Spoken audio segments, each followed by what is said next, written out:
وَمِنْ حَيْثُ خَرَجْتَ فَوَلِّ وَجْهَكَ شَطْرَ الْمَسْجِدِ الْحَرَامِ وَمِنْ حَيْثُ خَرَجْتَ فَوَلِّ وَجْهَكَ شَطْرَ الْمَسْجِدِ الْحَرَامِ وَحَيْثُ مَا كُنْتُمْ فَوَلُّوا وُجُوهَكُمْ شَطْرَهُ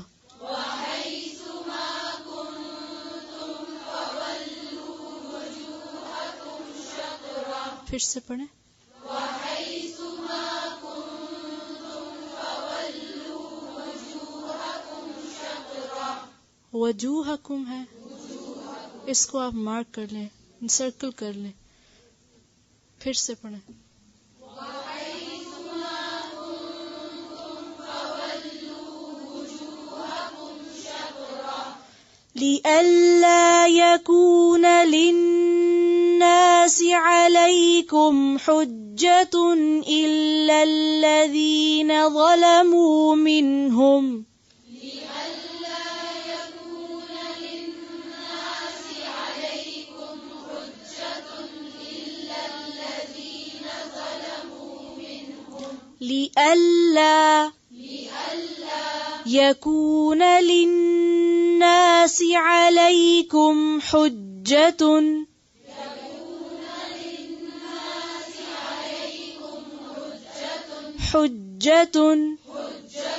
إِلَّا الَّذِينَ ظَلَمُوا مِنْهُمْ. فَلَا تَخْشَوْهُمْ وَاخْشَوْنِي. تخشونی ہے شو. فَلَا تَخْشَوْهُمْ وَاخْشَوْنِي. واخشوني وَلِأُتِمَّ نِعْمَتِي عَلَيْكُمْ.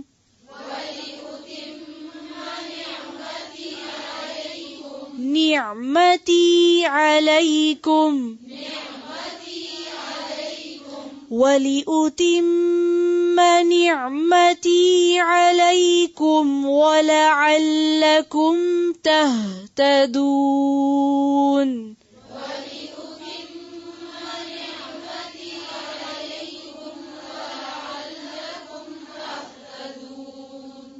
دیکھیں جیسے کسی حرف کے اوپر پیش کے ساتھ آگے واو آتا ہے نا تو اس کو لمبا کھینچتے ہیں. اسی طرح جب کسی حرف پہ زیر آئے اور آگے یا آئے، ٹھیک ہے، جیسے نعمتی، تا کے نیچے کیا ہے؟ زیر، اور آگے کیا آ رہا ہے؟ تو اس کو بھی لمبا کھینچیں گے. ٹھیک ہے، اس کو نعمتی نہیں پڑھ سکتے، نعمتی، اس یا کو بھی پڑھیں گے. لیکن ایک چیز کا خیال رکھنا ہے کہ وہ یا اور وہ واو جو ہیں وہ ساکن ہو. چلیں پڑھیں. وَلِأُتِمَّ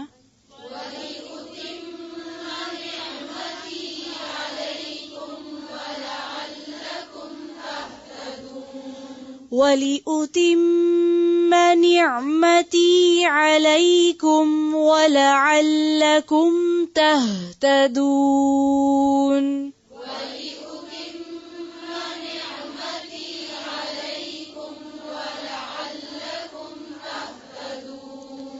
نعمت ہے یا نعمت ہے؟ نعمتی. وَلِأُتِمَّ نِعْمَتِي عَلَيْكُمْ وَلَعَلَّكُمْ تَهْتَدُونَ.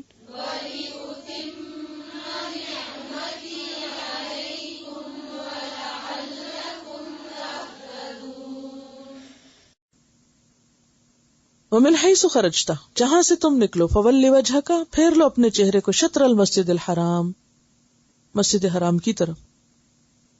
وحیث ما کنتم، جہاں کہیں تم ہو، یعنی اکیلے ہو اکٹھے ہو، فولو، سب پھیر لو، یعنی اکٹھے نماز پڑھیں گے نا جماعت سے تو بھی. وجوہکم، اپنے چہروں کو، شطرہ، اسی کی طرف. لِأَلَّا، یہ بھی کس طرح ہے؟ لی الگ ہے، ان الگ ہے، لا الگ ہے، یہ 3 حرفوں سے بنا ہے.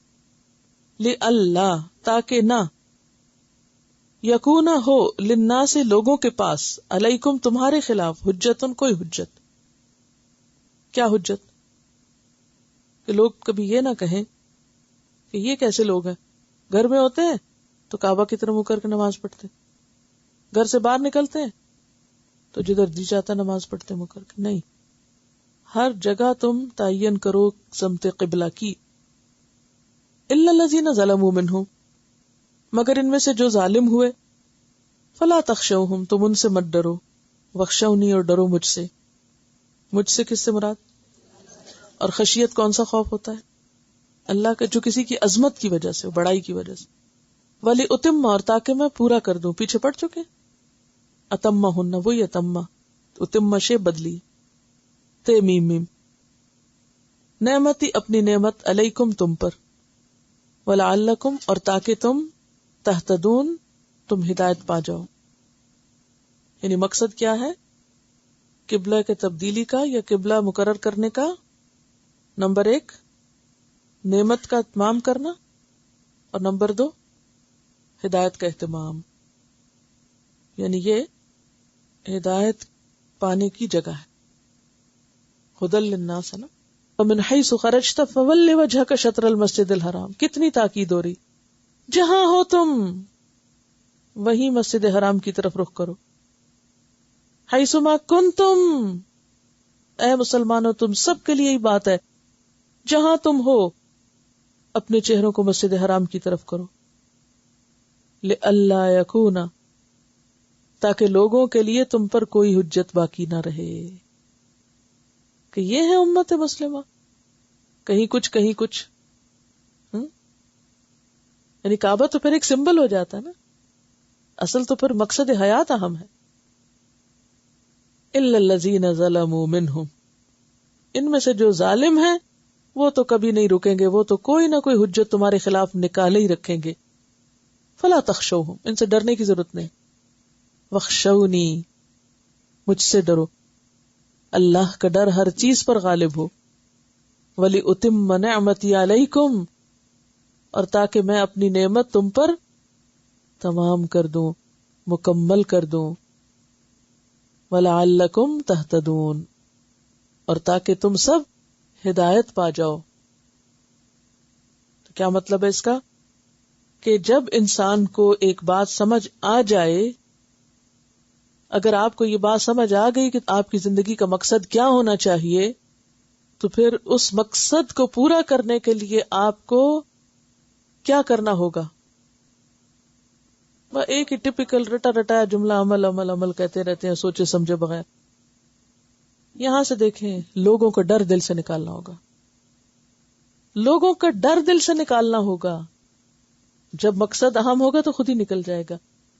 اللہ تعالیٰ فرمایا فلا تخشوہم، مخالفت کرنے والوں سے مت ڈرو. واخشونی، مجھ سے ڈرو.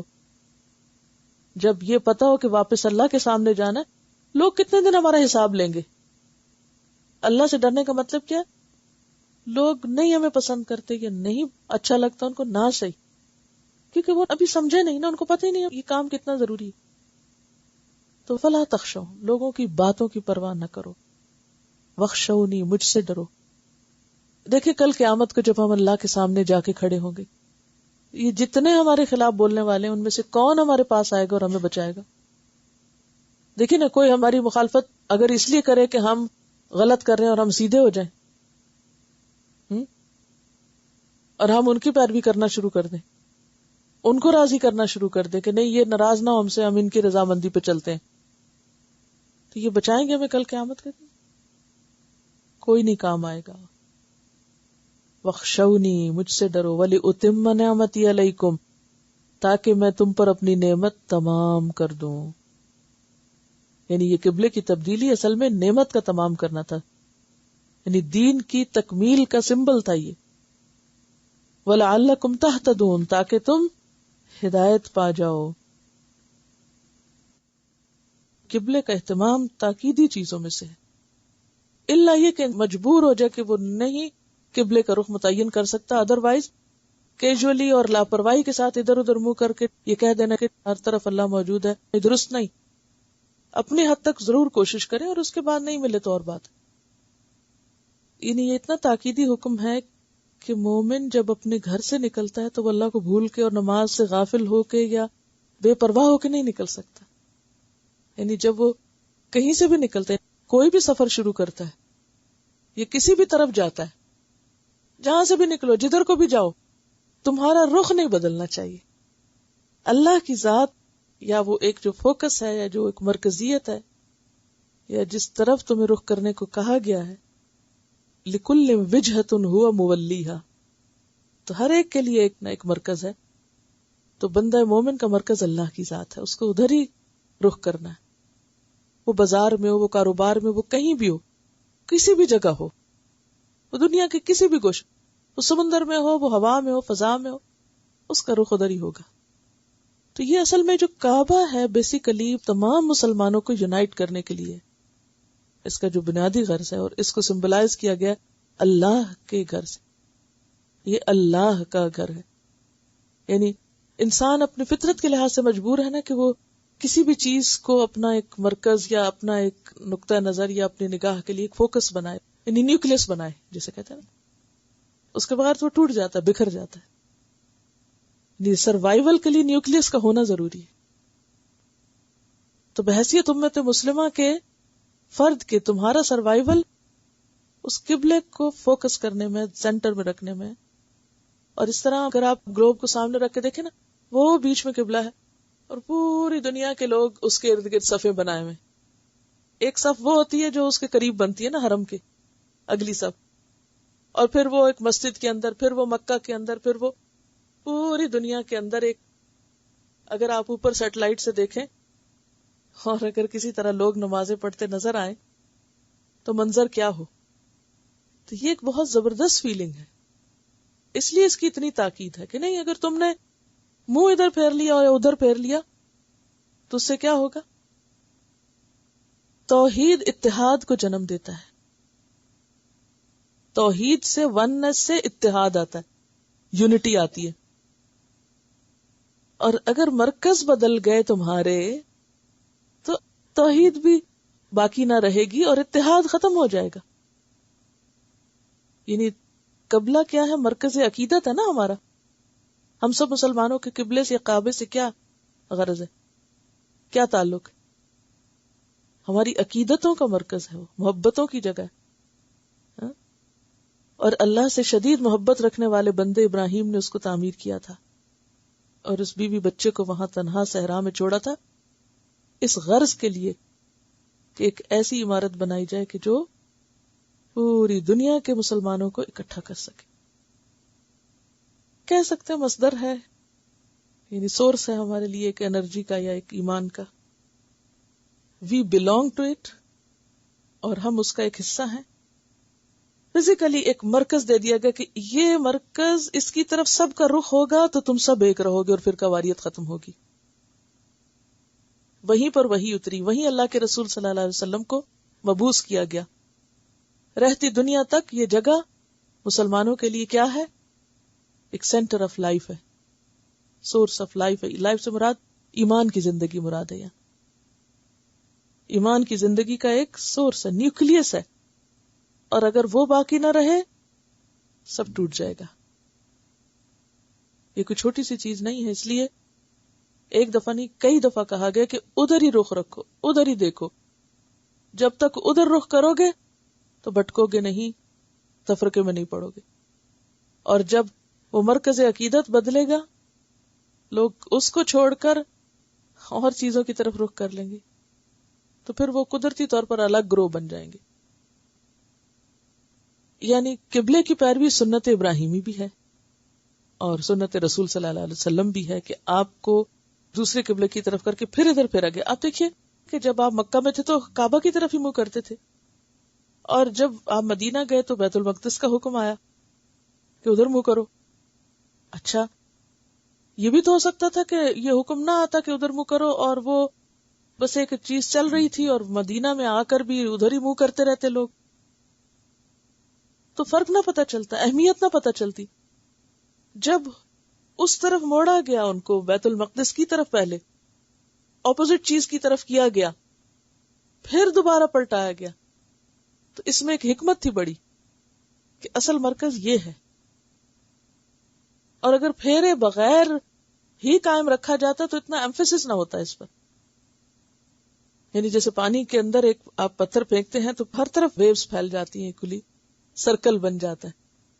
تو ایک اسمالر سرکل ہے اور ایک لارجر سرکل ہے، ایک وسیع پیمانے پہ سرکل ہے جو پوری گلوب کے مسلمانوں کو جوڑے ہوئے ہے روحانی طور پر.